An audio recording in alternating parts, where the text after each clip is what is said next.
the Mayo Experience. That Mayo Experience. That Mayo Experience. That Mayo Experience. Experience. Welcome to the Pat Mayo Experience, presented by DraftKings 2021 Week 2 DraftKings Picks, preview by position, the best stacks, and of course, the best plays lineup, which has a new name. During football season, you can always hit the time codes to jump to the spots that you want, but I do want to let you know to smash the like button to the episode, sub to Mayo Media Network, and in the comment section, give me your favorite sub $4,000 receiver this week on the DraftKings Main Slate. This is Millionaire Maker Slate only, so if you're asking me, like, where is this guy in the Monday night game? Well, it's very clear you've never played DraftKings before, have you?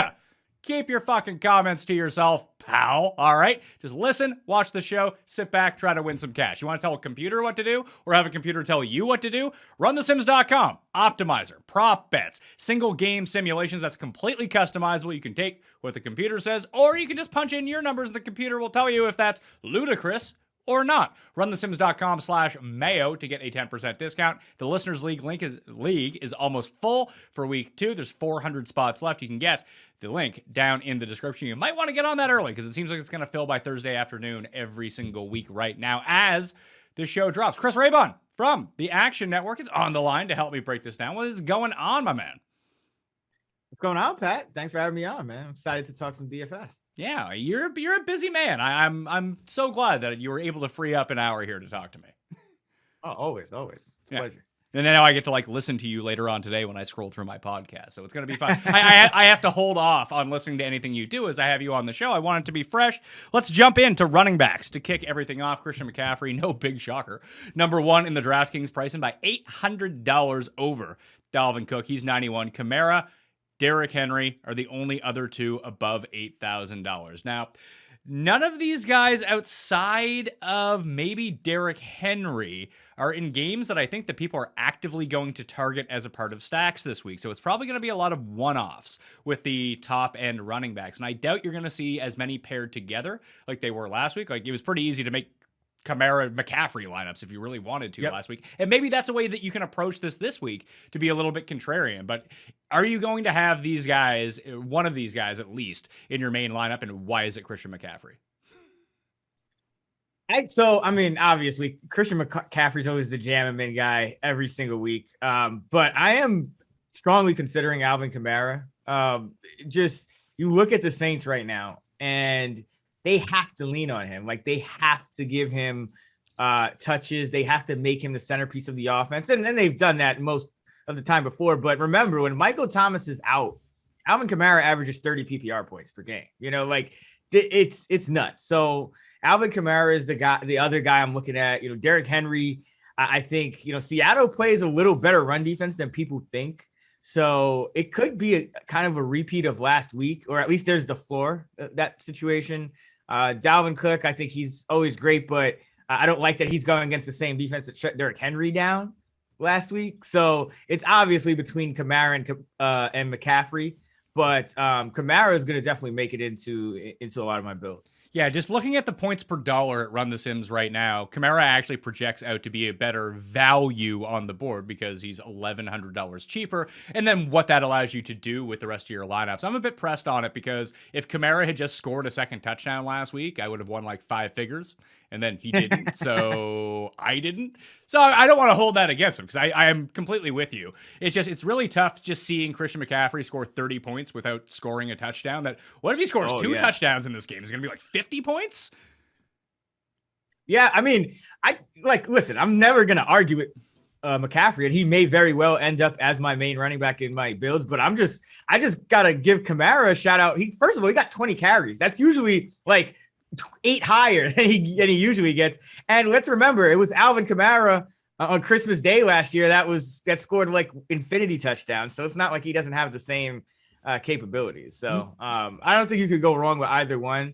But Kamara just kind of jumped out at me with that $1,100 discount, considering he's going to be treated very similarly to Christian McCaffrey in the Saints offense. And all the coaches are sick. So Yeah, it's like, you get to Kamara next week. All right, let's go. That's going to be the game plan because there is no game plan. And there should be, unless the Saints go into Carolina and absolutely wax them like they did with Green Bay last week, you'd have to think that more receiving game work for Kamara, because I did bet his over 5.5 last week. I really enjoyed that prop, and then the game just didn't. I mean, I thought the Saints would cover, potentially win. Did not see them winning like that, which kills his entire receiving game. So if this game's more of a boat race or stays a little bit closer, I would expect to see his receiving game numbers tick back up. Yeah, I think it's always going to be a little muted in games where you like they're still a favorite. It's still Carolina. It's still Sam Darnold. So it's not a game where you expect the Saints to get behind and have to be throwing all day. But again, Kamara has this upside where he could get like a 40% target share in any game. I know he didn't get it last game, but they also didn't throw a lot either. So yeah, I think obviously McCaffrey projects for the most raw points of the week. Kamara is probably going to give you a little better value. So it's just going to come down to who you're, how you're building the rest of your lineup, really. But those are the two guys that I'm looking at, just because I think they're much higher floor, higher ceiling. Well, same ceiling, but higher floor guys than Cook and Henry for this week. Do you think that the ownership discount, because everyone's going to go to see McC and Kamara, that you have Henry, you have Cook. Cook's upside, I think, is higher just based on his receiving work. Maybe not like overall upside. His like 99th percent outcome is probably lower than Derrick Henry's, because Derrick Henry might score 20 touchdowns in a game, all on 80-yard runs or something like that. So let's not think about that one. Let's think about his like 85th percentile outcome. It feels like Cook's is higher, and I don't think that people are going to use him. And this seems like a pretty good, like both Tennessee and Minnesota are in excellent rebound spots this week. Like if we think about these teams like we did going into week one, I think that most people think they're pretty good. They're not abysmal like they looked in week one. So do you factor in preseason expectations of what we thought about these players, what we thought about these teams before last week without putting too much week one like mustard on the sauce, being like, oh, well, Minnesota sucks. They can't block anyone. Maybe they needed a week to figure it out. Yeah, I mean, preseason expectations is just like the cool way, the digestible way to say, like, your Bayesian priors and, what you're kind of factoring into your projections. And absolutely, like, in my projection spreadsheet, yeah, I'm importing the data from week one. But, as we go into week two, there's still a lot of preseason projection factored in because you only have 1 week of data for the new season. So totally agree. I think, but it comes down to pricing as well, right? So I look at the slate and I see, Cook and Henry, and then I say, okay, who could give me that same range of outcomes at even a lower price? And I look like, to the fifth running back on that list, and it's Nick Chubb.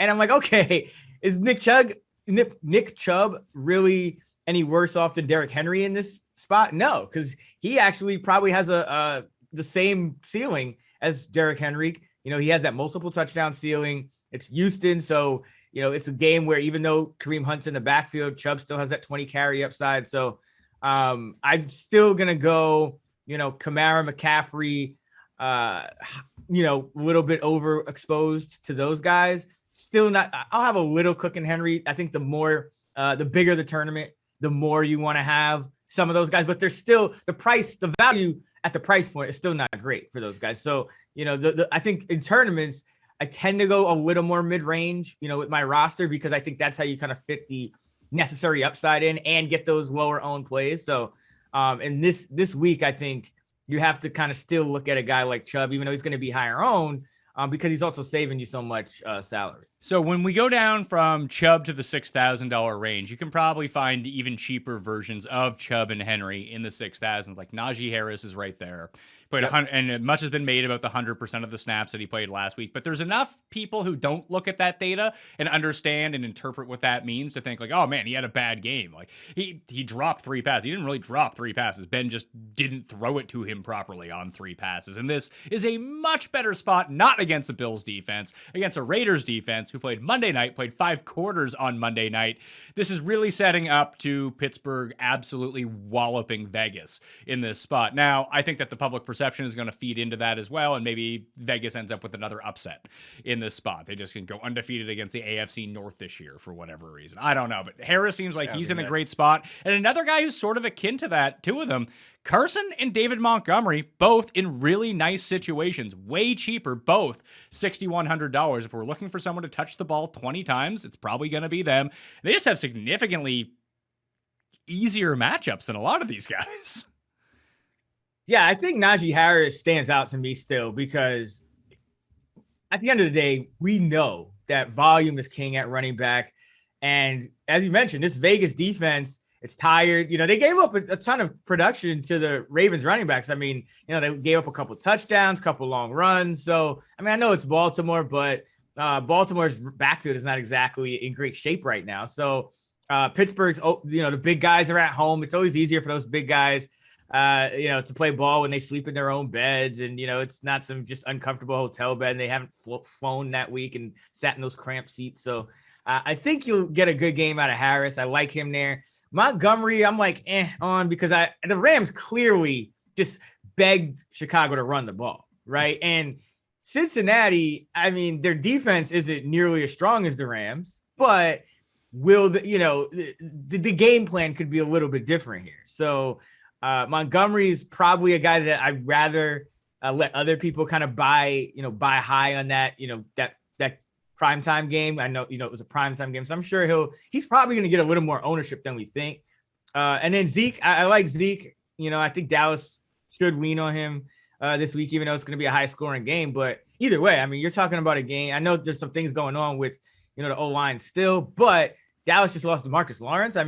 He was leaps and bounds ahead of any other defender in that Tampa Bay game, and it was still a shootout. So I think this game has massive shootout potential. So Zeke really stands out there too, and Najee Harris. Those are the two guys for me. And then I think that Urban Meyer is gonna he always reverses course late. He's hire a cancelable coach, fire him. Oh, sign Tim Tebow, drop Tim Tebow. So it's is this the week James Robinson gets 20 carries? Maybe. The problem is it's Denver, so I still don't want really much to do with it, especially at 6,400. But I wouldn't be surprised if he gets 15, 20 carries.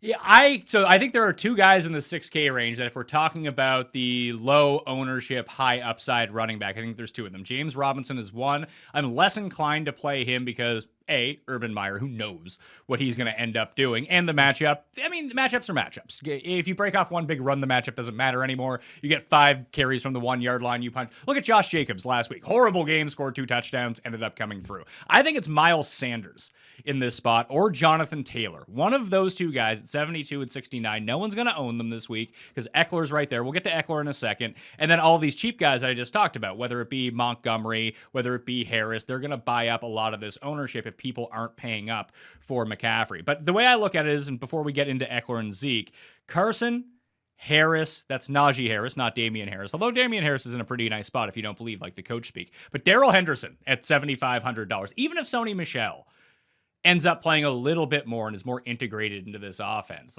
The Colts couldn't shut down Chris Carson last week. They're going to have to really sell out to defend the pass in this game. And he he accounted for 94% of the Rams rushes last week. Just give him 80% of those and he might feast on the Indianapolis Colts here, especially if he's still controlling all of the goal line work. I've already bet his over-under prop at 54.5 rushing yards. That just seemed hilariously low to me, and that was only at minus 120 at the moment. You can find it at DK Sportsbook. I think at DK Sportsbook it's minus 115 right now as well. So I think that all those guys are going to be somewhat popular, and the move might be play 3 of those running backs together, 2 in the running back, 1 in the flex, and then you don't get McCaffrey, you don't get Kamara, but it does allow you to spend at the other positions as well. You don't have to go digging for the cheap wide receiver or the cheap tight end or the punt defense. You can build your team pretty balanced that way. Yeah, I think Henderson is another guy kind of in that Najee Harris mode that stands out because he just saw all the work. Michelle hopped, he jogged in, got a carry with 5 minutes left in the game, jogged back out on the same series. Sometimes, the backup running back will get a series to himself, even if he doesn't play much. Michelle got a play and he came back out of the game.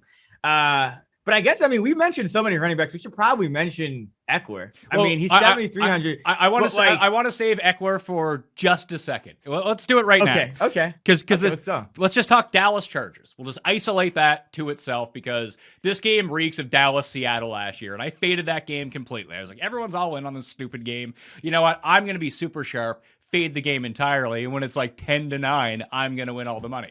Yeah, that didn't really work out for me, and I'm not doing it this time around. I want to take as many guys from this game as possible, and we got to figure out the best combinations to stack them up. Because I think that you can pair Eckler with Herbert and Keenan Allen. I think that's the Chargers side of the stack.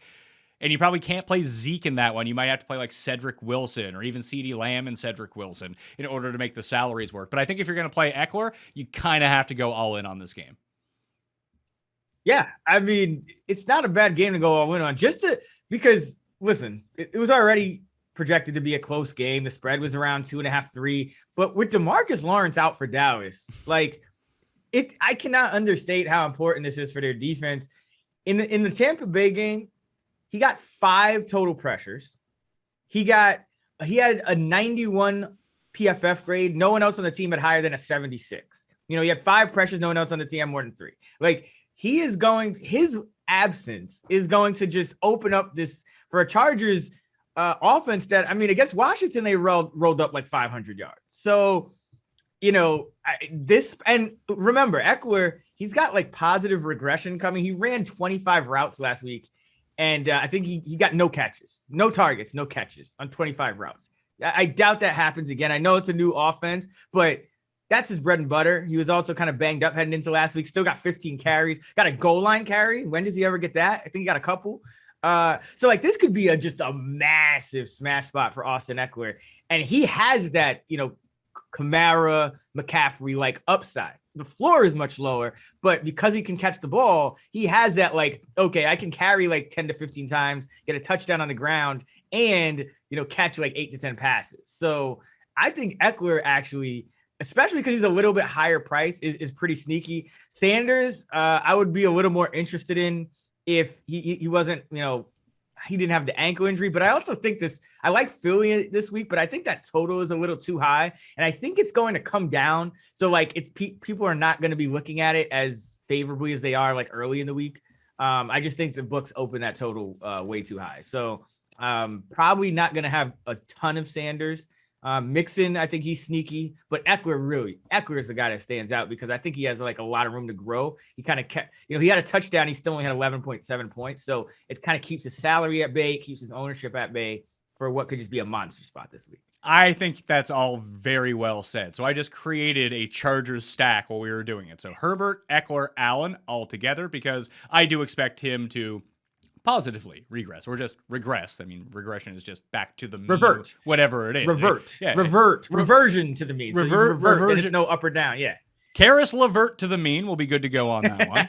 And you can play those 3 together because, like I said, Eckler correlates with Herbert fine. And then play CeeDee Lamb and Cedric Wilson, who's going to be getting the start in place of Michael Gallup.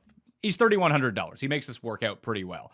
If you play those 5 guys together and super stack it up, and I think that my main, when we get to stacks a little bit later on, it's going to be Chargers stack, it's going to be Dallas stack, and then I have one stack that's absolutely foolish, but I'm kind of pumped to play it and see if it works out. But those are going to be the Dallas side and the Chargers side are going to be my 2 main sides this week, and just try to make different combinations. So with Lamb and Wilson coming back, you can play it that way.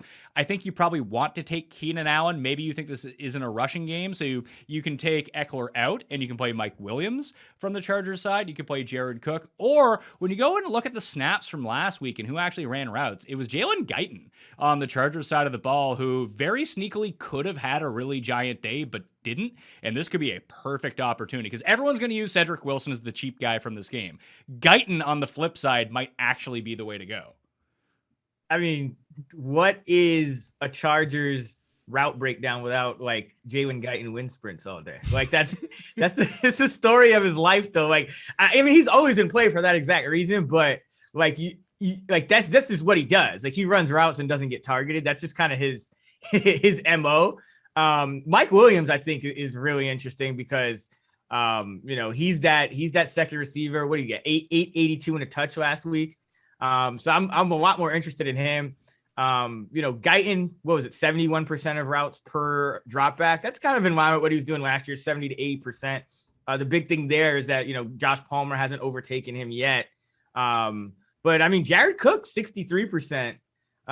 He was kind of up there too. So I think once you get out of that, like Keenan Allen, Eckler, Mike Williams range, I'd probably actually go Cook over Guyton, but I like Guyton for the price. And it's either like goose egg or like 2 catches, 120 yards and 2 touchdowns. So this is a very anti-Jared Cook show. We hate Jared Cook on the show. And what we hate about Jared Cook is he never performs when you need him to perform. He only performs when it's like, no way I'm using Jared Cook this week. Oh, 28 DraftKings points. Excellent news. So that's my real worry in this game. That's why I'm looking for different options, because I do think that Cedric Wilson is going to be cheap chalk. I think that Jared Cook is going to be cheap chalk at tight end at $3,900. And I think that Mike Williams is going to be sort of like that mid-tier chalk at wide receiver. That doesn't mean that you can't play them, but I think that there are different routes that you can take in this game. Like instead of playing Jared Cook, although he's probably a safer play, like Dalton Schultz seems like he could be an alternative at tight end in this game instead of Cook. Like it's a way to get access to this game, obviously on the other side of the ball, but he is cheaper and he's going to come in far less owned. Yeah, Schultz was up at 63% of routes too, and so that's the same exact number as Jared Cook.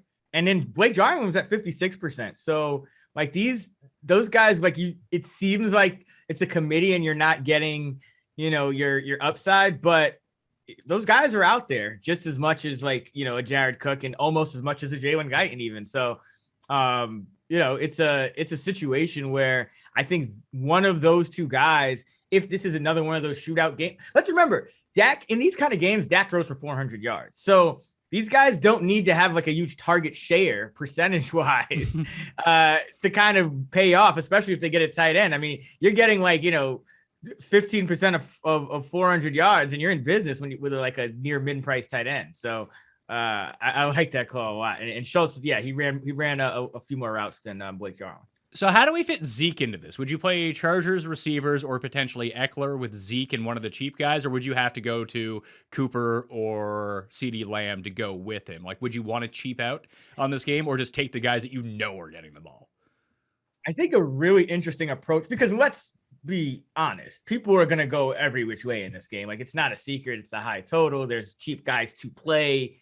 I think an interesting approach is to play, and you don't do this a lot because it's usually not well correlated, but Zeke and Eckler and nobody else. Because usually, high scoring game, you're going to get in the NFL on average, you get about twice as many passing touchdowns as rushing. But these are the kind of backs that could get like, multiple touchdowns on the ground, especially with Eckler getting, more work in the red zone. And they could also catch a ton of passes. And, maybe like it's weird touchdown variants, like the running backs get 2 or 3 and the quarterbacks only get 1 or 2. And maybe one of those 2 backs or both of them catch one. Like there's ways where you could kind of be leveraged against all of that different pass game ownership. And the game could still kind of play out how you think. And you have Zeke and Eckler and you're like perfectly leveraged. So I like the Zeke Eckler stack as like a little bit of a contrarian stack that's still high upside, still not like off the wall stupid or anything like that. Yeah, and you still get your access to this game, which I think that's going to be the creative part of this week is how do you use this game to make yourself win? Because it does feel like even just looking at the other totals, there's a few other high totals, but this one just like, let me ask you this. If you only had to take one side of this game for a stack, and let's say you didn't want to correlate it and bringing it back, what side would it be? Would it be the Dallas passing attack? Because it's just because it feels like if someone gets written out of this script, it's probably going to be Zeke. Just like we saw last week. They're like, yeah, we're just not going to run. We're going to pass. You think so? I don't think so at all. I think that was a perfect game plan. You have to listen, Tampa Bay has been the best run defense in the league for 3 years in running now. I think it was smart not to play to bang Zeke into a wall in that game. Now the Chargers, especially you just lost to Marcus Lawrence, it makes sense to kind of go back to your bread and butter. The Chargers are a decent defense, but I mean, Antonio Gibson ran for 90 yards, 70 after contact last week. I think this could be a Zeke game. I think it should be because again, you got to protect your defense. Like you tried to get in a shootout, or you got lucky to kind of be in a shootout with Tampa Bay. They had some turnovers, but you're not going to be able to sustain, Dak threw for 400 yards last week, still under 7 yards per attempt. So like everyone's like, oh, Dak looks great. And the Cowboys pass game was great. But in reality, no, they just threw 58 times. I think they lean on Zeke this week. So I wouldn't write him off at all. I don't want to write him off, but I think that if one of these guys from this offense busts out, it's probably going to be him because the Dallas defense is so bad that they just get behind. They're like, we physically cannot run at this point. We have to pass. And I was so discouraged about how they used him in the passing game last week. I thot that they would try to, I mean, what do you have? 2 catches for 8 yards?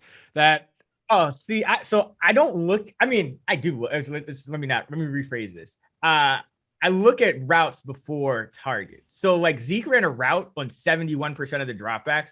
Tony Pollard ran a route on 21%. And Zeke was normally in like the 50% range. So they actually use Zeke well. He just happened. I mean, he's running routes alongside CeeDee Lamb, Amari Cooper, and that Bucs defense, they're in middle of the field, closed defense usually. So like, you could get some things to your receivers on the Bucs. Like it's not like that, that Rams cover 2 when you have to kind of dump it down or whatever. So I think Zeke's pass game usage was encouraging. 71% of the routes per dropback. There's not many running backs league wide that are higher than. I mean, even Eckler, known as a pass catcher back, and again he was banged up, but only 51% in week 1. So and he didn't get a target either. But like I think it was encouraging. I think that's why I like Zeke, because I think the underlying usage was there, and this is a game where you're going to lean on him. I think like no one runs on the Bucs. Like, I mean, remember that play Dak checked into? I think Pollard was on the field, but he checked into like a run on like 3rd and 1 because Tampa Bay did go with 2 safeties high,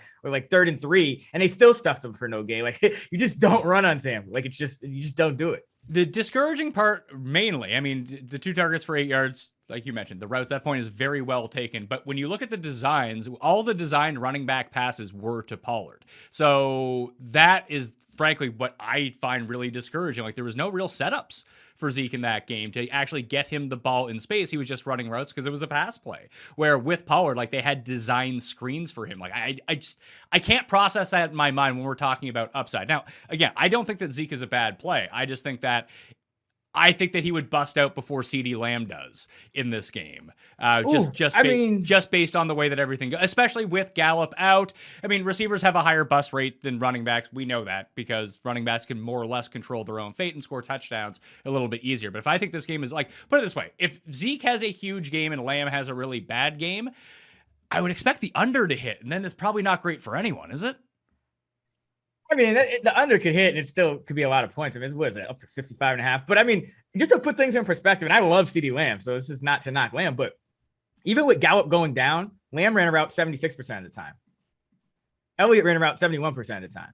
So, like, realistically, the game plan was similar for the 2 guys. Just, Lamb, obviously, wide receiver, gets a lot of targets, and it went that way. But with the running backs, it's a lot of regression. Like I don't think you can look at like 1 week, 1 data point and say like, okay, they're not going to use Zeke in the pass game because his routes were up. And again, it was just a Tampa Bay front that I think you just don't really do that with, So this week, especially, and with star players, that usually happens anyway. It's like, oh, you come out, you have 1 week, you lose a game, star players below expectation. What do you scheme up the next week? You get Zeke eating the invisible cereal early. Like I wouldn't worry about any of these Dallas guys, but if I was owning a side, I would own the Chargers just because I think Dallas's defense without Lawrence, the Chargers could just be in for a massive smash spot. And I think Dallas is a little easier to kind of like people are just, it's Cooper, Lamb, Dak, Zeke. Whereas the Chargers, I think there's a little more variance as to how you construct it. So that's the side I would pick for tournaments. I like it. So I think I'm going to stack the Chargers side. I think you sold me on that more so than I'm going to stack the Dallas side. And then I'll don't forget Zeke though. Listen, Zeke will be mixed. Zeke will be mixed into those. But if I'm shooting for the high upside lineup, because I need to save money elsewhere too. Unless we can find some cheap running back that I can throw in here. The cheapest one I can find is Damian Harris, but that's so touchdown reliant. There's already negative coach speak coming out of there. And if he's not scoring touchdowns, I know he caught a few passes last week, but I'm not going to rely on him catching passes at all to solidify a floor for me. So realistically, Darrell Henderson, I think, might be the cheapest guy. If I had any guts, I would play Mike Davis, but I'm just not doing that against Tampa. Oh yeah, no, exactly. That's the same thing Kellen Moore thought about Zeke in week 1. So an interesting guy, and I think like it would be a lot better if we knew for certain that Zach Moss was going to be a scratch again. But Devin Singletary's 4,900. He's going to get like 80% of the snaps, you know. And this matchup against Miami, I mean, we saw what the Patriots did. They were able to, run most of the game. They just fumbled the rock away. But Devin Singletary, I mean, he's looked good all preseason. They've talked him up, and then they scratched Zach Moss and used like Isaiah McKenzie as a running back. So they obviously have a lot of trust in Singletary. I think Elijah Mitchell is going to be kind of that chalk pass, probably the guy you have to fade. Yeah, you got to fade him because that Philly front, man, like that Philly front, people are sleeping on Philly and their defensive front. So yeah, that's a pass. But I think Singletary is the guy that stands out to me in that like low range that he can catch passes, he can run the rock, and it's not sexy, so no one will really be on him. I mean, I think that would be the only other guy that I could say. Again, we're just looking for snaps and routes and volume, because the higher the snap rate, the more ceiling, the more floor, right? So yeah, Singletary, I think, for me. I think Singletary can work at $4,900. The only one from down there that I think with potential upside that you can find, I don't know if I can pull the trigger on it, $4,700, but as a home dog in a situation where I expect them to have to pass, Nyheim Hines seems like cheap points, but I just don't know if he has the required upside I need, unless he has one of his patented twice a year 2-touchdown Nyheim Hines games that I would have to hit his absolute ceiling. That, honest to God, I think I might make, like when I just make all my rules on runthesims.com/Mayo to get access to that optimizer, is that the cheapest running back I'll use is Darrell Henderson. I'll pick like 6 of them from up there and try to figure out how he can work into stacks with me. But that's why I asked for the cheap receivers off the top, is I'm probably going to have to punt like I did last week at wide receiver. Okay. I mean, two guys. I think Hines is actually a pretty smart play. Look at the way the Rams played the Bears, right? Even when you had Andy Dalton, because if you say who's a better player, Andy Dalton or David Montgomery, it's David Montgomery. Most people would say David Montgomery. They're like, hey, we know analytics. We get it. We are smart. You can run all day because you're still getting less yards per play than if you drop back and throw on us with a substandard quarterback. You're still going to average like 6 yards an attempt. We're probably not going to give up 6 yards an attempt on the ground. And even if we do, like, so what? We would just stop you when you get into the red zone or on third down. And that's what the Rams do. So like, if I'm the Colts, I'm saying, okay, you're going to play like that. You're going to play 2 safeties back.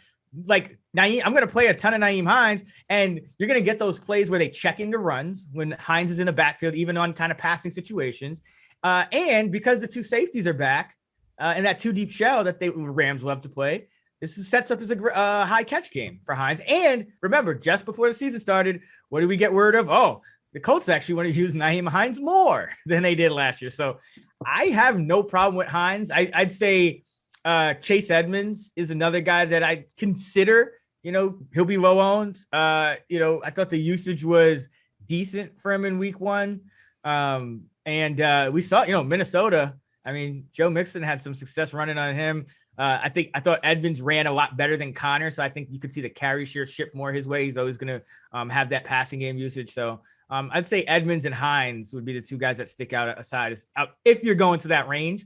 But I agree. I think it's all about kind of going to that mid-range where you feel comfortable. And I do think Darrell Henderson provides you like a little bit, like a step up, from those 3 guys. But if you're going to that range, yeah, I think it's Singletary, I think it's Hines, and I think it's Edmonds. Since we're just talking tournaments here, I'm looking at ceiling. I'm looking at the highest possible ceiling. I think Hines, of all the $4,000 running backs, probably has the highest ceiling, followed very closely by the one guy that we didn't talk about in a fantastic situation. I'm trying to get a gauge on how popular he's going to be, or if people just think that he's too risky, but Javonte Williams is $4,400 against Jacksonville. He essentially split 50-50 down the middle with Mark Ingram. Fucking Mark Ingram. Don't use Mark Ingram. He's terrible. Melvin. Mark Ingram like won me some best ball week 1. So I actually like Mark Ingram a lot. Congratulations on your one good week till they play Jacksonville again. But Melvin Gordon. Gordon broke out the 70-yard run. He's in like the top of everyone's mind, at least when you're casually just looking at this game.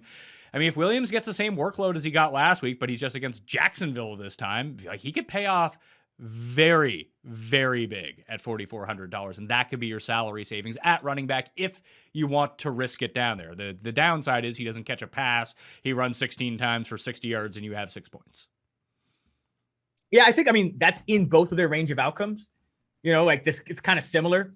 I think the one thing you do worry about is, you know, some of these 50-50 backfields, it's like, okay, are the coaches they're probably going to employ some sort of a hot hand approach. So I would think Gordon, you know, because he's on the top of our minds, he's probably also on the top of coaches' minds. He ran 46% of the routes per dropback to Williams is 37. So I guess Williams is a little bit more likely to like have that non-catch game with 16 carries, but it is Jacksonville. So I think Williams is definitely in play, but I mean, I still got to go back to Singletary. I still think Singletary, I feel like of that tier, he actually feels a lot better than any of those other guys, just because he's that true he has that true like feature back upside. Like he ran around on 66% of the dropbacks. Like he has that feature back upside against the Miami defense that's not scary at all against running back. So he's still the guy for me. But yeah, you could play Williams. But I'm a little worried about Denver this week. I mean, it just screams letdown spot. Oh, it's if too I easy. trusted Urban Meyer at all, I would. It's so easy just to look at that number and be like, oh yeah, I actually took Jacksonville +6 in that game just because. Yeah, it's the NFL. Oh, I'm not doing that. I'm not bet. I have a no spread bets on Urban Meyer rule until further notice. If I was to take that side at all, I would only take money line because I need to be like really rewarded for like investing my money in Urban Meyer. So I would take that like plus 220 or whatever it is. But I'm just saying I would worry like it's a perfect letdown spot for Denver as well. So it's like this is kind of a game where I want to stay away from a little bit. You know, maybe some interest in Tim Patrick, but. Yeah, I'm sure we'll talk about that, but yeah, you could absolutely play Williams.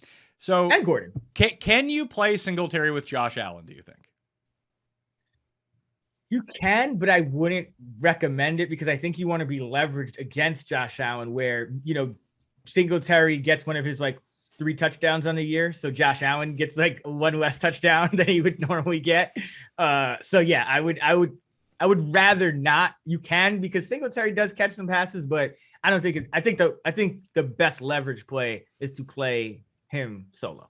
So I don't know how many people are. I can't get a gauge on the popularity of Josh Allen this week, coming off a bad game, and he's in a nice spot against Miami. Everyone knows this, but with Dak and Herbert out there, everyone just wants to use them. Maybe the Mahomes people from last week will just go on to Allen. That makes a lot of logical sense when we're talking about fantasy upside. But this is from the Mayo Media newsletter, which everyone should subscribe to right now, completely free. It's down in the description. We send out blurbs on a lot of players and some correlated stacks for the week.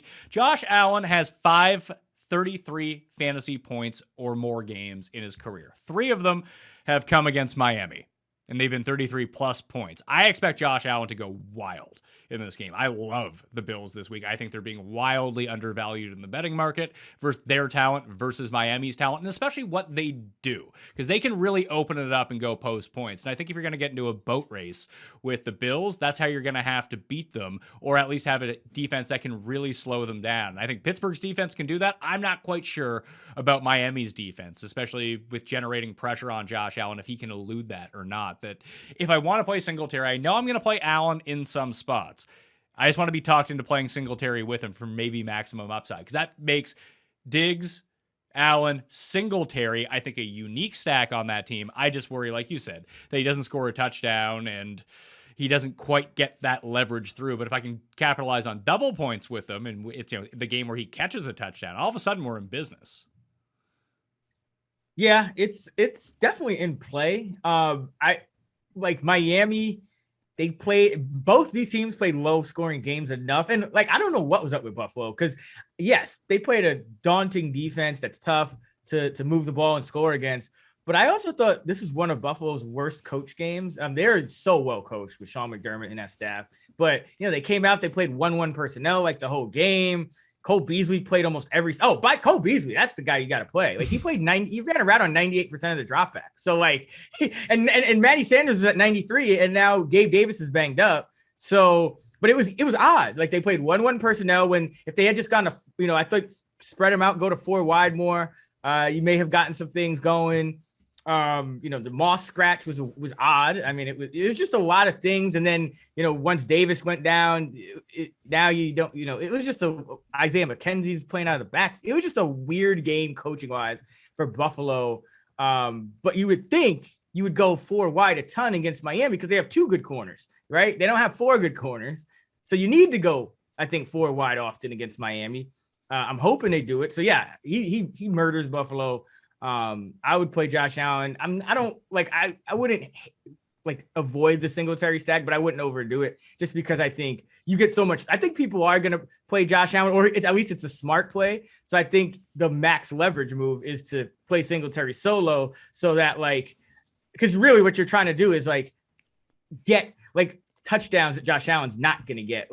That's the way you're really trying to approach that situation. It's probably more likely that you win a tournament from getting leverage on Josh Allen, Stephon Diggs stacks than having Allen, Devin Singletary stacks. I think from a likelihood perspective, you just probably win more screwing up people who made the sharp move of playing Josh Allen over a Dak or a Herbert. I think that actually makes a lot of sense. That's really well said. So I think to close off running backs, because we spent way too much time on running backs, but I enjoyed it. It was good. I think Chris Carson, Darrell Henderson, Najee Harris are probably the 3 safer plays. That if you just want to play 3, you don't want to spend up for McCaffrey and Kamara, the truly elite guys. I think that's the range that I want to live in. You would throw Zeke and Eckler, obviously, into that mix. But I don't think I would play Zeke or Eckler if I wasn't going hard at that game in particular. I would either just be all in on that game or be all out on that game, depending on the lineup that I'm building. Yeah, and that's smart. I like to do that with those kind of high-owned games. Especially at running back. I think at receiver, if you just like a receiver's value, like a Cooper or a Lamb or Allen, I think you can afford to sprinkle them in places because there's only so many receivers that have that high floor. And I think those guys have it.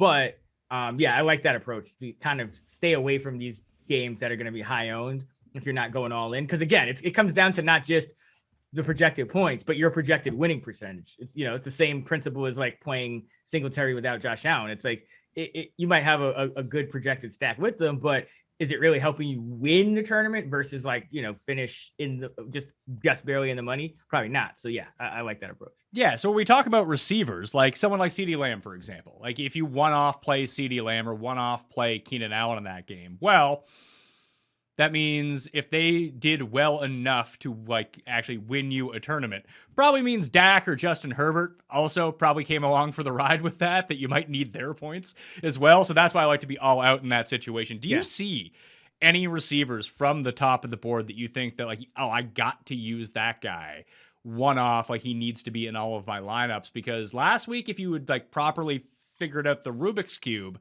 it worked. I thought Calvin Ridley was going to be that guy. He was not that guy. DeAndre Hopkins was that guy. Tyler Lockett was that guy. Or if you had it's funny because I was at the top of all these tournaments and then I got laughed at the last second by this sneaky little triple stack of Mahomes, Tyreek Hill, and Travis Kelce. Turns out that was the one that you wanted to play. But I think that you can be contrarian if you pay up for 2 big wide receivers this week, but I just don't see myself doing it. There's too much value down the list.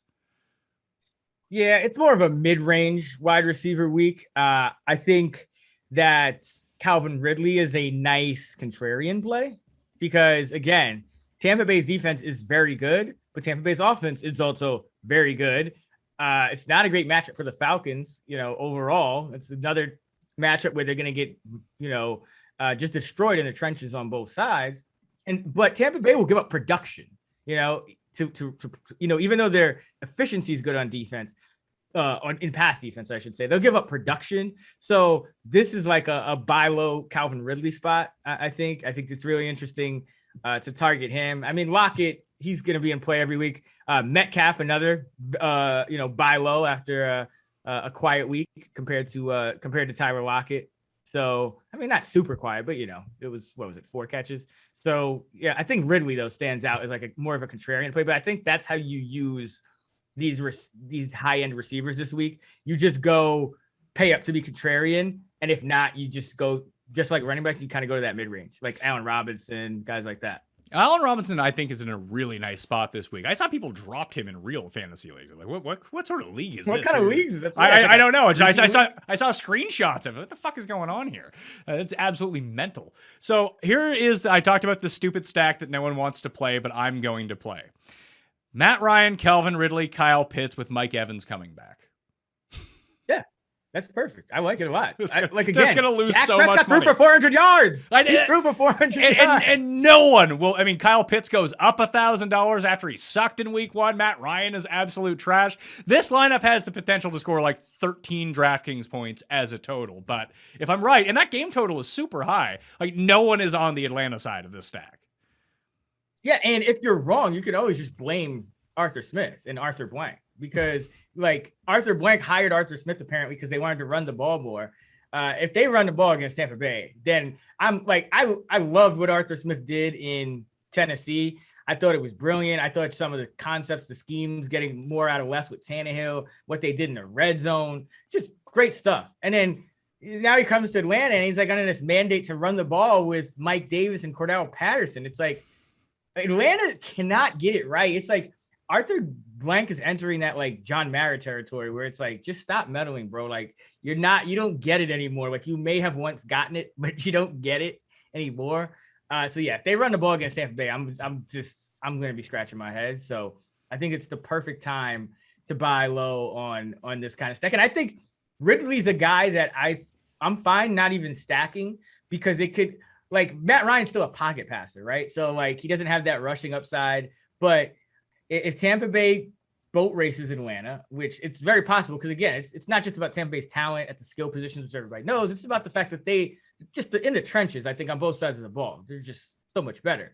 It could be a situation where Matt Ryan may throw only like 1 touchdown and like 3 picks, but he still throws for like 375 yards, and Calvin really gets 155 yards of them. So like, and Pitts too. Like I wouldn't hesitate to play either of those guys without Matt Ryan. Like I think Calvin really is a great contrarian play. Well, let's try to find the answer to the question I asked of smashing the like button of the episode, subscribing to Mayo Media Network, and leaving your favorite 3K wide receiver in the comments section. Is it Donovan Peoples-Jones with Odell out, or is it Schwartz? Well, Schwartz popped up on the injury report. I think he's going to be straight, but he was limited with a knee.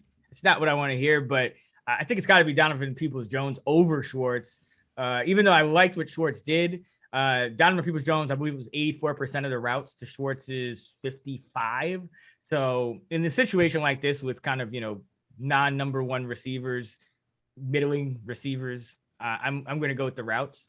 And Peoples-Jones is a guy that could, year 2 breakout candidate.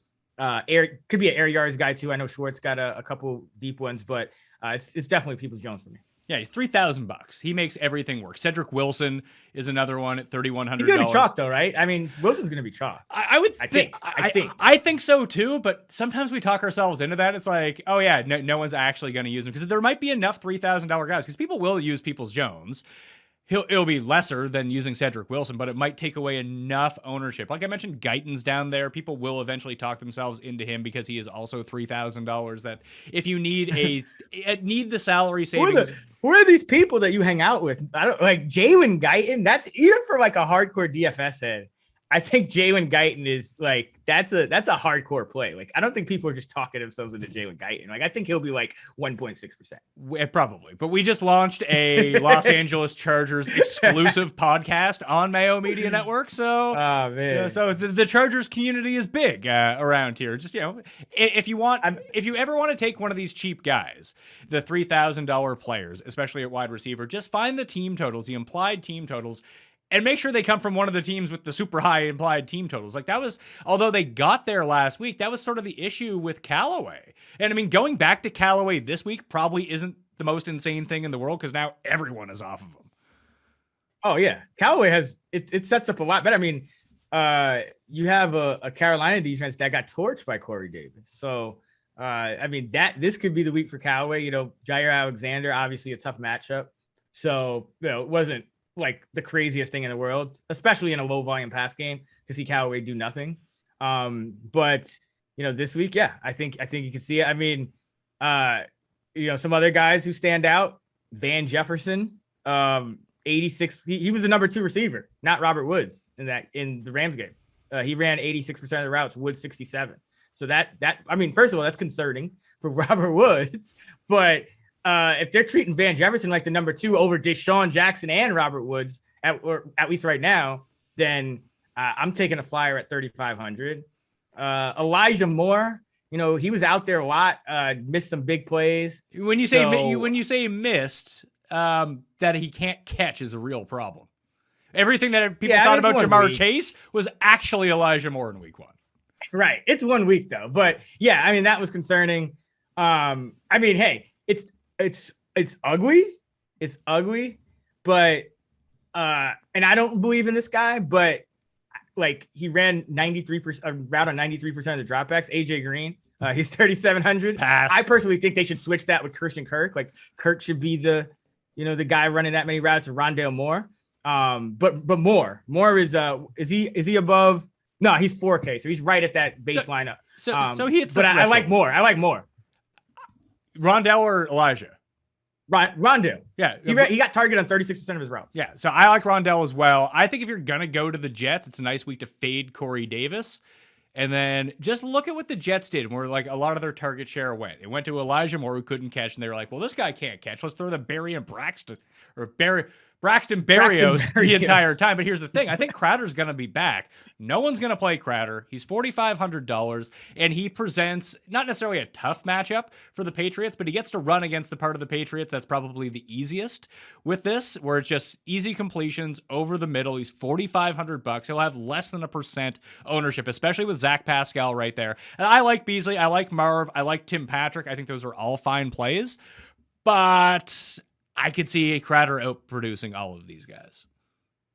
I'm going to take back my Elijah Moore love, and I'm just going to say let's not play any Jets receivers. Okay, that's a pretty good idea. The Patriots allowed 8 catches, eight catches combined to wide receivers last week. Maybe it seemed more than it was because Jalen Waddle and Devontae Parker had all 8 of those catches, so it's like their lines look decent. But like this is still a tough defense, and it's Zach Wilson making his second ever start against a Bill Belichick defense. Yeah, let's just not play the Jets. You know what? We can do better. We can do better than playing the Jets. Who actually impressed me quite a bit from the Patriots side, and I don't think people will go to him, but he did catch a touchdown. I think Mac Jones is going to be pretty good in this game. I think Nelson Aguilar is kind of underrated. Yeah, I think that's the play. I think you want to play Nelson Aguilar from this game because when you look at the Jets, they got burned by the perimeter receivers of Carolina. They held Marshall in check, just 26 yards and 6 targets, but Robbie and DJ Moore, and it was mostly DJ Moore, obviously, but combined for 137 yards and a touch on 11 targets. So they were well over 10 yards per target. And I think Aguilar fits that description more. He's going to be the downfield guy. Myers, he'll run a lot of interior routes, and he had some drop issues in that game. But Aguilar, he continues to impress. It's kind of like a post-hype guy who everyone wrote off. But I think Aguilar he's very interesting. A route on 95% of the dropback. So he was treated like a true number one. Him and Myers both 95%. So they were like true top tier receiver usage, and the tight ends really were kind of middling in terms of their usage for New England. So yeah, I like Aguilar a lot. So overall points per dollar, Donovan Peoples-Jones projects out to be the best for me because he's $3,000 and he's expected to have a big role in a high implied point total game, although it's maybe not a game where they have to pass a ton, but he still presents that deep ball upside that we want to see, especially from that price point in that game. Cedric Wilson, Marvin Jones is another one at $4,700. Chenault is another one that just project out really well based on where their salary is at. Other than that, you mentioned Beasley, who's just always on the field. He's going to do really well, points per dollar. Chester Rogers, if Josh Reynolds misses the game again. Nope, not going there. You're not. You got to go KJ Osborne over Chester Rogers. I prefer KJ Osborne as well, but we talked about Tim Patrick. We talked about Tim Patrick. Do we take the shot on a $3,800 KJ Hamler? I think you can. I like Hamler. period. Like, I think he's a good receiver, but he's had some of those issues. I mean, he dropped a 50-yard touchdown. Yeah. So are we thinking Patrick is going to be like high owned or something, or is he? Is he still going to be? I don't know, because one way I like to try to project ownership, and I found this correlates pretty well, is who are hot waiver wire pickups for the week and season long. That generally translates over to a low DK salary because the pricing comes out before like these guys are like known names. People talk about them throughout the course of the week, and they're like, oh yeah, Tim Patrick. I like Tim Patrick this week. I think in my like season rankings, I have him like 32 receiver. He's only $4,600. It's against Jacksonville. It makes a lot of sense. And then Hamler is going to be the cheap guy. And everyone did see him drop the 50-yard touchdown, but he's so cheap. Like, oh, that's big play. The move might just be, if you're going to play anyone on the Broncos, just play Courtland Sutton, who no one wants to play. Yeah, and it's interesting because I thought coming in the week that Courtland Sutton was going to be a very high-owned DFS play because it's just like, okay, Jerry Jeudy's out. Who's the number one receiver now? Courtland Sutton. Okay. But I personally, I think you can make a case for all of them. They're all cheap enough. I don't think you want to kind of split hairs over the what is like 6 to 8K from going from Patton to Hamler, like Patrick to Hamler. Like, I think they're both really cheap, and then Sutton's more of a mid-range guy. But for me, I think it's going to be the most high-owned guy of the three is going to be Tim Patrick, because I just think, especially with Sutton still getting back in, like he played, I think it was 80% routes per dropback. Didn't have like a huge game. I think Tim Patrick may be the best receiver on the field for Denver. And I'm not like trying to be a hot takey, but like this guy had 300-yard games last year. He had another multi-touchdown game. And if you notice, before Jeudy went down, everyone thought, like, and me included, that KJ Hamler, like, okay, he's going to be the slot receiver. No, it was Tim Patrick was the third receiver. Jerry Jeudy would kick to the slot, and that's how they played it. Hamler wasn't getting his routes really until Jeudy left the game. So I think they think highly of him, and I think he may, he's always out producing expectations. So it's Patrick for me of those three guys. Switch to tight ends. If you're not playing the tight end as a part of a stack, where are you going? Do you want to pay up for Waller as a solo against the Steelers? That could work out. It's a nice rebound spot for George Kittle. Pitts, no one's going to own him now that the price is up and like he sucks. That is what I read after week one. I don't worry about Pitts. I actually like him quite a bit. Gronk is way up in price after a big game. Can Pharaoh Brown just be healthy for this game and I can just play him against the Browns? Man, I mean, Houston, I'm not touching anyone in the tight end group at Houston, but I can't believe you didn't mention, like, you were going down the list and you pivoted right before probably two of my favorite plays at tight end this week. And it's not Jared Cook. Don't worry. It's Dallas Goedert against the Niners. Now, you're almost. He's not bad. He's not bad, but no.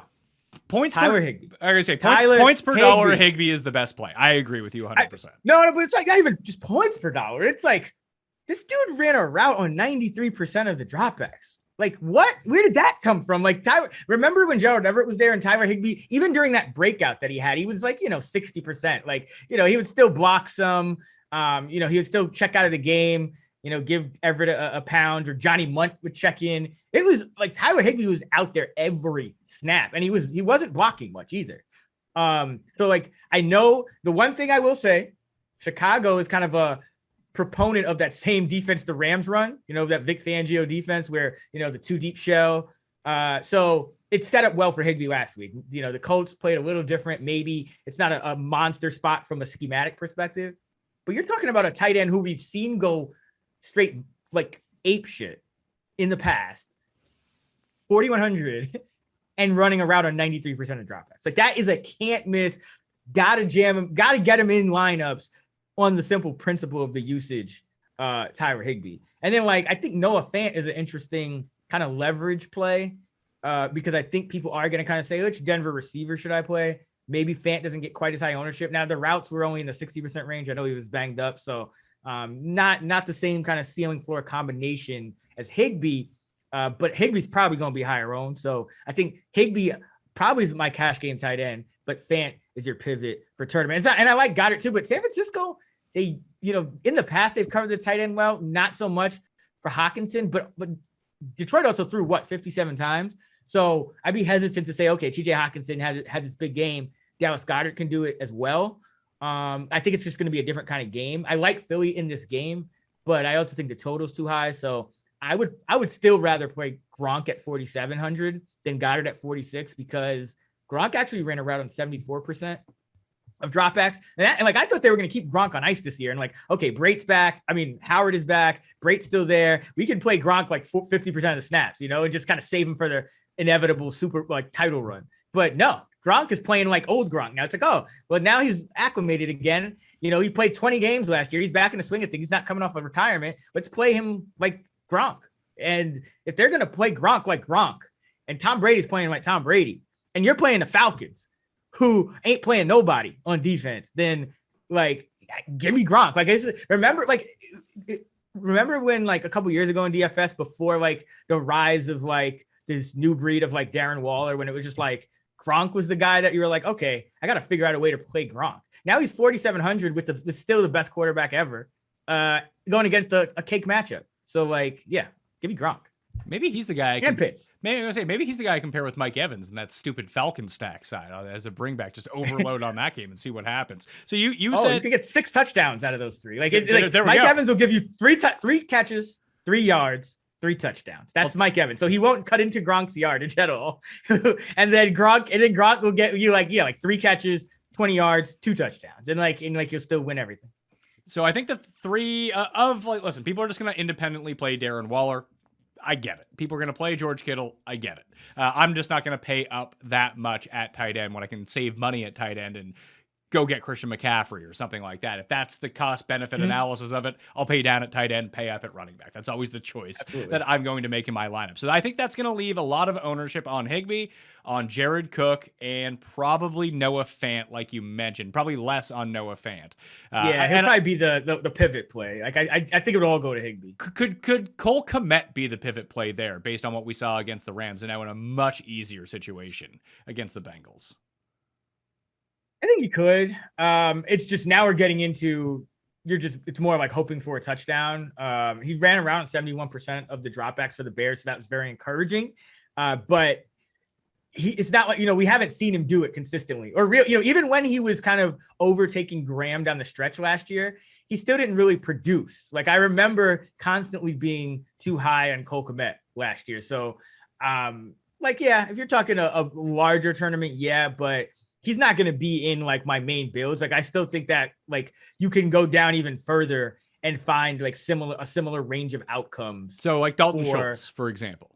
Dalton Schultz, CJ Usoma, like guys like that. How about if we're talking about routes run and just being in the shadows right now, how about Adam Troutman, who ran a ton of routes, was not asked to block whatsoever, except Juwan Johnson stole all of his touchdowns. Oh, yeah. Like that was like, so it was like so predictable in the sense that like you just knew like the whole summer everyone was way too high on Adam Troutman for some reason. I don't get it. I'm probably not going to play Troutman because so with tight ends, like I ended up finishing number 1 in Fantasy Pros last year at tight ends, and it was because like I kind of faded matchup. I just went almost strictly off routes and targets per route. So it's not just it's routes and targets per route. And Adam Troutman just doesn't get targeted. Like he's just out there, but he's not really getting targeted. And so like, and it's just like Ian Thomas when he was starting last year, like these dudes are out there running wind sprint. They're running. It's not like the Jalen Guyton wind sprint where he's going downfield, but they're just out there running across the field. It's like they just like committed some type of egregious team error, and the coach is just like sprint from one side of the field to the other. And that's what these guys are running drag routes all game. Like I don't, you know what I mean? Like I have no interest in that. Like I think for me, if I'm going to that range, again, a guy like Usoma stands out because he ran around on 70% of the dropbacks. He's not a guy that's going to get targeted a ton per route, but we've seen it in the past where he had a pretty good connection with Burrow early last year, had the clutch play last week. But again, Chicago, 2 deep shell. Look what Higbee did last week. There's potential. I'm always trying to look for these defenses with these 2 deep shells too when targeting my tight end. So Usoma is probably the play for me and Schultz, like you said, in that range. Yeah, I just don't think that the upside of the Irish assassin, James O'Shaughnessy, is high enough. I've been down that road before. I do like Pharaoh Brown. Yeah. If Pharaoh Brown is healthy and he is playing in a game where Tyrod's going to have to pass like 50 times, I might just take that. I thought he actually looked pretty good last week. All right, you know the games Tyrod passes 50 times. You know what games those are? When they win, the games when he gets benched. No, the games when he get benched. Like if you have to pass 50 times and Tyrod Taylor's your quarterback, you're benching Tyrod after like attempt number 35. And like he's just going to David Mills. Like that's just I think Pharaoh Brown is like he's been working his way into that rotation even since last year. He's just a better player than people think, but his routes just still aren't there for me. He was 46%. You know, Akins was 57%. That's just like unless you're talking about, you know, catching passes from like Tom Brady, and even then it's shaky. It's just a value grading 2-man committee. All right, let's go to stacks. Still like Pharaoh Brown. I'm just living off his injury report right now. You hate Zeke and you like Pharaoh Brown. Famous last words. Hey, listen, for a while I thought he was Pharaoh Cooper, and I was like, he got tight end eligibility? So this is where I'm at with the entire thing. Oh, man. Stacks for the week. Chargers, Dallas, the Bucks probably. Is there anything else? Because like I want to play Jalen Hurts, but I don't know who to put him with. Let me just play Jalen Hurts by himself. Allen is probably a good one as well. Yeah, I think Allen stands out. We've seen them with a lot of success. I think given the fact that Dallas and the Chargers is that high total game, and you also have that Titans Seattle game that's going to catch everyone's attention. Like, and everyone kind of also looks at like game script and they see Tampa Bay as this huge favorite. Like, I really like Tampa Bay stacks. I mean, if you're going to play a pocket passer, you might as well play Tom Brady over like, you know, Matt Ryan or Ben Roethlisberger or something. Like, you know, Tom Brady could have 5 touchdowns in this game. Like if they're going to get up the way people think they are, Tom Brady's going to have to, he's going to get his. So I like Buck stacks a lot. And like you mentioned, you know, kind of bringing it back with Ridley, bringing it back with Pitts. You could do Ryan as well, but I even like those guys solo. The Falcons probably aren't going to be able to run it with the same volume that they did a week ago. So I like that Bucks Falcons game because there are some other games that are kind of grabbing people's attention, and I don't think people like the game script element of the Bucks Falcons game enough to fully attack it. If you're looking for the popularity of stacks, right now, the way that I have it projected out is going to be Herbert, Allen, Brady, Kyler, Russell Wilson, and then Dak. So the Dak side, the Dallas side of that shootout game might be the less popular, still popular, but the less popular side, because I think I agree. You said it, that the Chargers side is probably just the better side when we think about the expectation, but it might be 30% more owned than the Dallas stack. Yeah. I don't know if I would go that far. I think people are going to play Dak. Like he threw for 400 yards. That's going to stand out in people's minds. Like I think he's going to get his ownership. I think here's the play. And I don't think we've talked about it yet, but here's the stack. Ryan Tannehill. Oh boy. Julio Jones and AJ Brown if he goes. But either way, Ryan Tannehill, Julio Jones, another week to practice. Everyone's down on them. They look like crap. Carson Wentz looked like crap because he is crap last week. So people are probably overrating Seattle's defense. The total's still 54. Great buy low spot in the Titans. Underdogs who lost in week 1 cover at like a 63% clip since over the last 15 years. So everyone's probably too low in the Titans, period, heading into this game. Ryan Tannehill can run for touchdowns. They only had play action 12% of the time last week.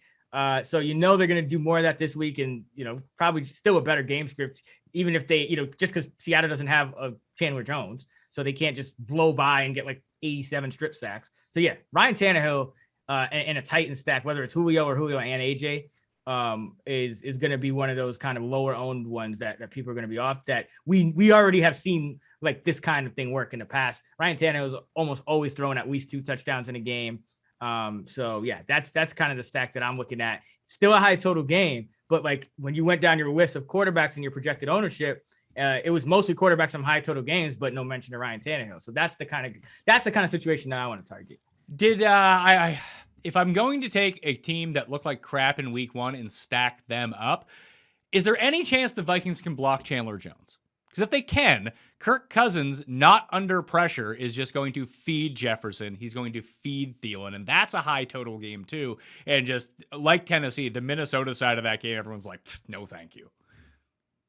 That's weird. I mean, I think Minnesota is the same. Like I mean, if you couldn't tell, Minnesota and Tennessee are a couple of my favorite like bets for this week. So yeah, I love Minnesota as well.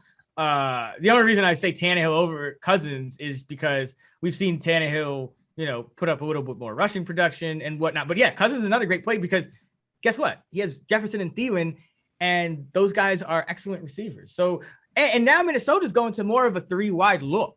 So it's not just that like, oh, all these tight ends on the field. Like KJ Osborne had 7 catches, 76 yards. Like I'd rather that than like, dumping it to Kyle Rudolph and, Irv Smith. I mean, he was good at some points last year, but like Minnesota opening up the offense and with a top 3 of Jefferson, Thielen, and Dalvin Cook against a explosive Arizona offense that plays up tempo, no less. Yeah, absolutely. Like that's probably going to be the 2 for me. It's going to be Tannehill and Cousins will be those 2 stacks that I really kind of go to, where you have kind of this floor ceiling combination that you don't necessarily have with a lot of the other ones, and people aren't going to be on them just because there's so many other options. So and then I'm still going to go Brady and the Bucs just because I think like they could drop like a 60 piece this week.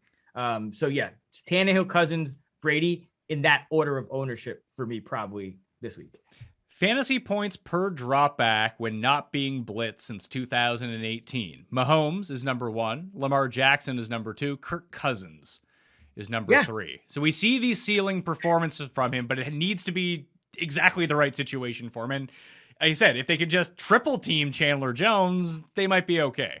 And they're only 21st in pressure rate, and they don't blitz all that much. They rely on him to generate so much havoc in the backfield. If you can just slow him down, that defense stops looking good all of a sudden. Yeah, and I mean, even if, like, worst case scenario, if things go wrong early, it's not exactly bad. Because remember, Kirk Cousins had a lot of big games last year because the defense fell off. And so I think if you just get down and get some negative game script with Kirk Cousins, yeah, he'll get some sacks. He'll take some sacks. He'll probably throw a pick or 2 or 3, but the yards will be there because you're just going to have to play catch up with 2, again, elite receivers and an elite running back that you can throw to out of the backfield.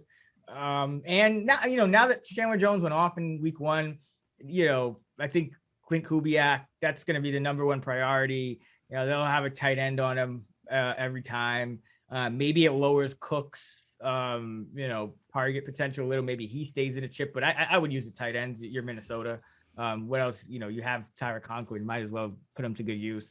So I like Cousins a lot. I think that is a really sharp play in a game that they may need. They may need that kind of production out of Cousins the way Arizona's defense looked. I mean, that could have just been the Titans not being ready, offense, excuse me, but that could have been the Titans not being ready. But either way, we know Arizona's explosive. So I like Cousins a lot. Very quickly, defenses. We're just going to play this one straight up with which defense are we going to put in, preferably a cheap defense so we can save some money and spend up at less volatile positions potentially. But the one thing that I want is a defense facing a lot of pass attempts who have the potential to get pressured, fumble, throw picks, lead to big scores. That's all I'm looking for here. In week 1, Carson Wentz was the most hit quarterback, hit 10 times on 41 dropbacks. Matt Ryan was hit 9 times on 40 dropbacks. Josh Allen was actually hit 8 times, but that was 55 dropbacks. And that's the Steelers. But so here's the one that really stood out to me because the Jets defensive line is not good because they lost all of their good pass rushers.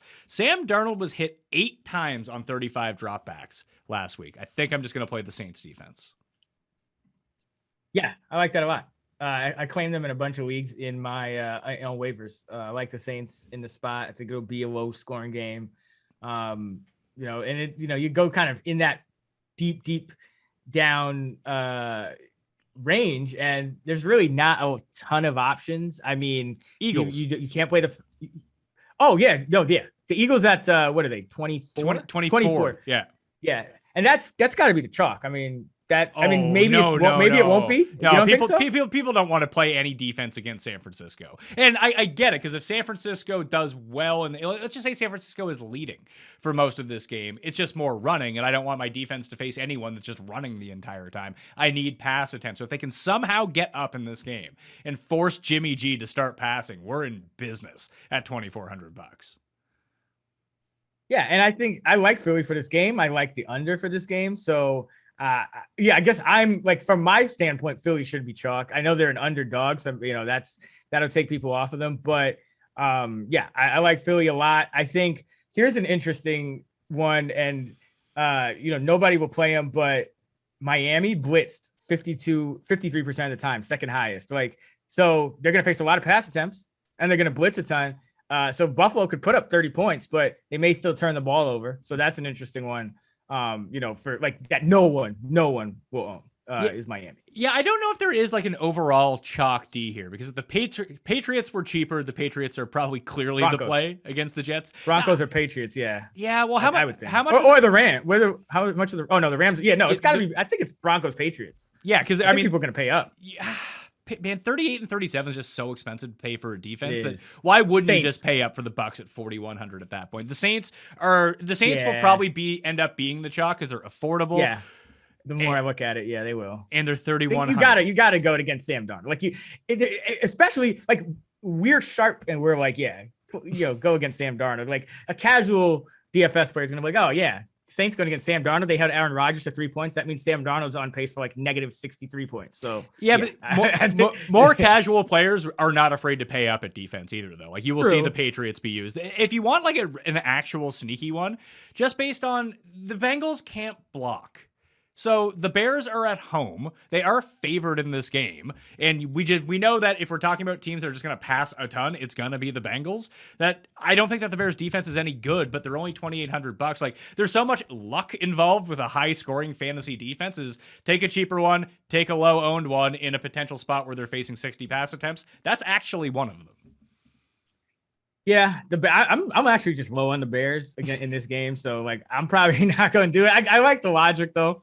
If I'm gonna go to that range, I'd probably still just go Eagles. Like the fact that they're $4K cheaper, like it's hard for me to get excited about the Bears in that spot. But you kind of mentioned it. So a lot of times what I like to do is if I can like cheaply account for like all of the range of outcomes of a game that may be like a little under-owned, I try to do it. So okay, if I'm building a bunch of cousin stacks and I'm hoping they hit.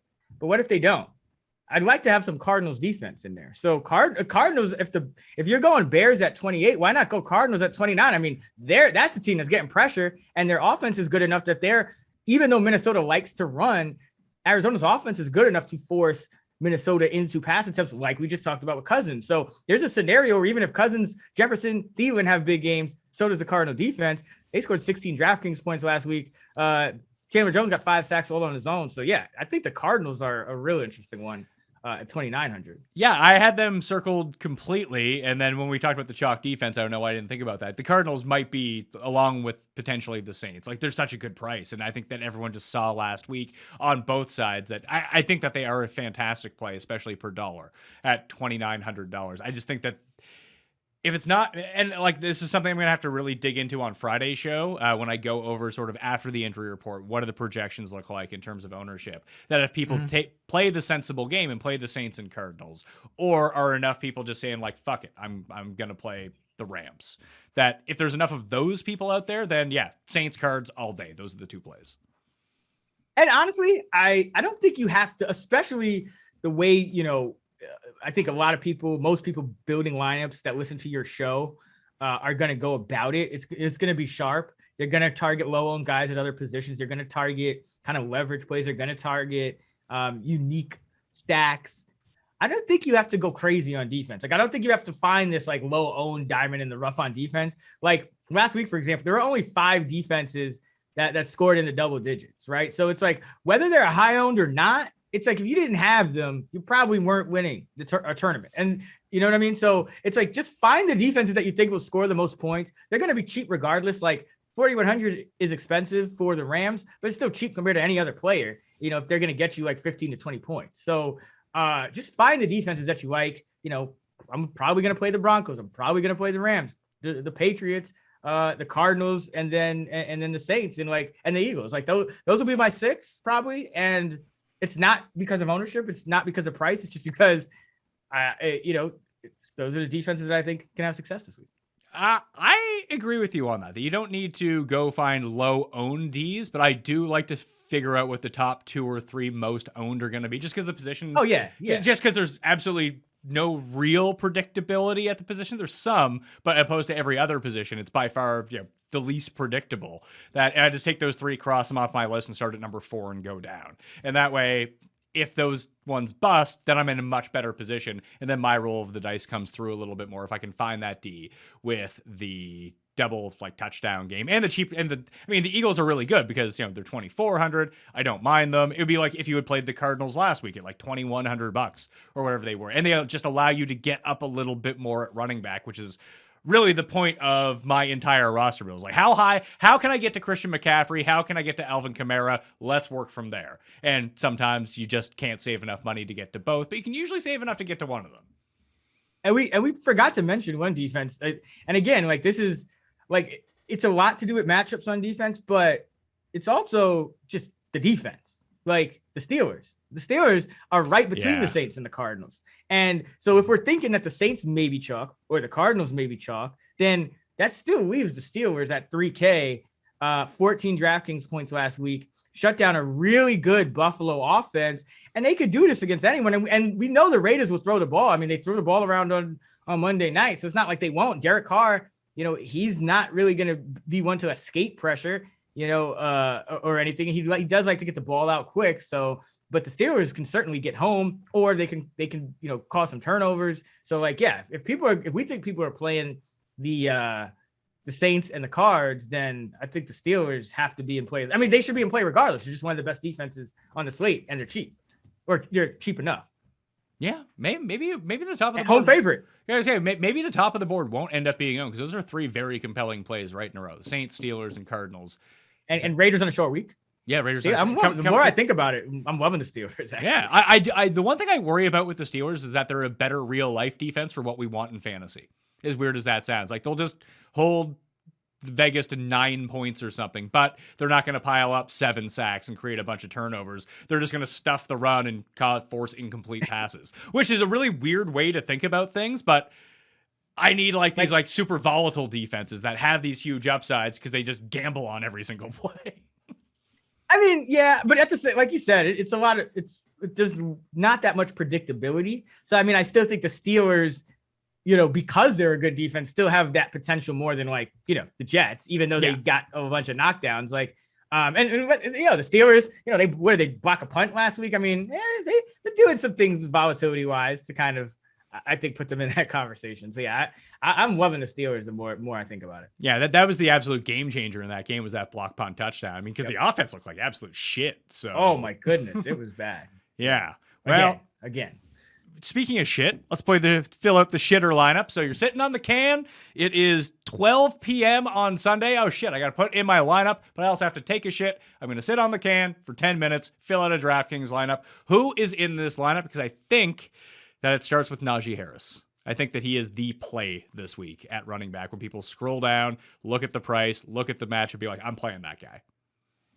Okay, so are we trying to go for the most owned lineup, or the high owned lineup, the most obvious lineup that you can fill out? That casual, a guy who's done 4 minutes of research is going to fill out. I think he'll go Zeke. Because I think he won't know the snaps, like you said. I think he won't know. Oh, casual guy is not going to Zeke after what he saw last Thursday. Really? Yeah. Okay, fine. We'll go Najee Harris. Okay. I think, let's see. Yeah, Darrell Henderson. Do you think that this person plays McCaffrey? Just auto clicks McCaffrey? For a tournament, not necessarily. Yeah, they don't know that. This person doesn't know the difference between cash and tournament. Are you kidding me? Oh, well, so then they don't necessarily know that Najee Harris is 50. Najee Harris had 16 carries for 45 yards or something like that. He's not necessarily playing Najee Harris either. Then. Oh yeah, no, not Najee Harris is going to be. I would say he's the most owned running back this week. They know enough to play Najee Harris. This person. All right, fine. Let's lock in McCaffrey. Let's lock in Najee Harris. Okay. Okay, so does this person know enough not to want to stack running backs and other receivers on the same team? Because if so, then I think he plays Higbee and not Henderson. Oh yeah, Higbee for sure. Higbee's going in. That was a Sunday night game. Like, oh man, he looked fantastic. So Higbee is in $4,100 as the tight end in this lineup. Who's the quarterback? Quarterback is Dak. Or I think the quarterback's Herbert because you got that green 29th. Nah, actually Dak 31.4. That's going to stand out. That 31. Oh yeah, 6,800. You make a very good point because Shitter Guy is looking at to see who has that like super green next to their name when it comes to matchup as well. Yeah, third next to Dak isn't looking great. So Herbert against the 29th defense. There we are, right there. So 60. So we have $4,600. So Keenan Allen. Got it. Yeah. Completely agree. Okay. So Keenan Allen's in there now too. So that's $4,000 left for two receivers, a flex, and a defense. So they need to save money at defense. So who's the cheapest safe defense? I think it's the Cardinals at 20. Oh yeah. I think after that week and given they'll probably just look at the fantasy points. But let's see. Yeah, let's go Cardinals. I think it's a toss up between the Cardinals and the Saints. You know what? It's probably the Steelers, to tell you the truth. I think we like this. You think so? Yeah, you got to put your mind in a different mindset for this one. This one's tough. But we like this. Okay, let's go Steelers because they against Vegas. Okay. Yeah, but you got to think. So we got what's the Steelers' narrative right now? The Steelers' narrative is, man, their defense was so good they shut down Buffalo. Yep. And they're cheap. It's just because they're cheap because we need to save money. So now we got $4,300 left. Who's going to be the most talked about cheap player of the week? Is it going to be Cedric Wilson? Is it going to be because they'll see like Twitter stuff? Wilson, because you have Herbert, and you've maybe heard one or two things about shootouts and game stacks. You don't really know what's going on, but you figure if I got Herbert and I got Keenan Allen, maybe I should get someone from this Dallas game. Okay, so now we have a wide receiver and a flex left. We can go another cheap receiver, and that gets us back up to Darrell Henderson or even one of the other like Chris Carson, like that range. Or we can just go like double mid-range receiver here if we want to. You got to see who the I think we'll go with the third running back because we're still casual and we're probably not like savvy enough to go receiver here. Okay, so want to go the receiver first? Yeah, let's go receiver first. Well, it might help to pick the running back, and then we see how much money we have left over at receiver, and just pick whoever the best guy is. Because I think do we think Henderson's going to be owned enough casually here, even with Higbee in? Because the casual guy is not afraid to play tight end and Henderson together. Let's see. Henderson, what do you do? 15.7 at 57. He does have that 7th, and it is the Colts defense who's pretty good. Oh, so. you know who the answer is? It's Elijah Mitchell. The casual guy's definitely playing Elijah Mitchell. How are we forgetting Elijah Mitchell? Yeah. All right. That's the chalk. Right. Yeah. Okay. So $4,900 for a receiver. Chenault. Let's see. We got I'm just looking at this. Chenault. We got Boyd. Will Fuller.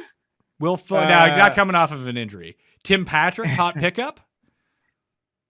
Jalen Waddle. It's going to be Jalen Waddle. You think it's going to be Jalen Waddle? Yeah.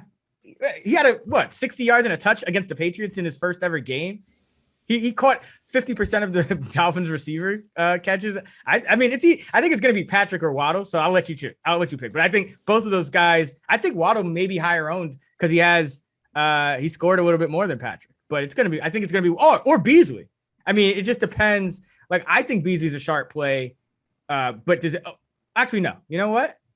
Well, no one's going to go Marvin Jones against Denver. I think it's Beasley, Patrick, Waddle. It's going to be one of those three if you're building a lineup with this build. I think. You know what we can do here? Because now casual guys thinking around, it's like, oh, you know who I really want to get because I felt stupid about not playing him last week is Jamar Chase at $5,000. So I need to save $100 so I can go down Cardinals. I can go Steelers to Cardinals. Boom, that lineup works. Yeah, that's probably chalkier because people are going to want to play Jamar Chase. Yeah, so especially after Herbert, Najee, McCaffrey, Keenan Allen, Cedric Wilson, Jamar Chase, Tyler Higbee, Eli Mitchell, and Cardinals D. There is the shitter guy lineup for you this week. And you know what's funny? It's actually not a bad cash lineup at all. I probably would. I don't know. I gotta see how my projections are going at the end of the week, but I don't think I want to play Mitchell against that Philly front either way. I think I want to kind of figure out a way to not do that. But I mean, top to bottom, it's still a pretty decent cash lineup when you're talking about Herbert, McCaffrey's in there. Yeah, Allen's a high. But here's the thing: so. I'm not playing cash games. I'm putting this in the maker. I know. No, I know. I'm just saying that's what's funny about it is like, I don't want to sit here and for anyone that might play both, I don't want to like shit on the lineup as like it's a terrible lineup. But yes, it's a lineup you should absolutely not play in tournaments because all of these guys are going to be like at least I would say double digit ownership with a lot of them getting into like the 20s and 30s. Well, it's funny because last week when I did this with Levitan and there's a lot of the comments were like, oh shit, like those are my first 4 picks in my lineup. It's like, yeah, we know. That's what we're trying to do here is fill out your lineup as you're just kind of casually clicking on names. Anyway, Chris Raybon, Action Network. Tell everyone where they can follow you and highlight what the people need to be tuning into this week from you. Yeah, so you can follow me on Twitter at Chris Raybon, ChrisRaybon. You can find me on actionnetwork.com. I'll be putting out my big Sunday Slate matchups column on Saturday afternoons, where I go through every game from a betting and DFS perspective. And tune into the Fantasy Flex podcast. We got a new feed, Fantasy Flex feed.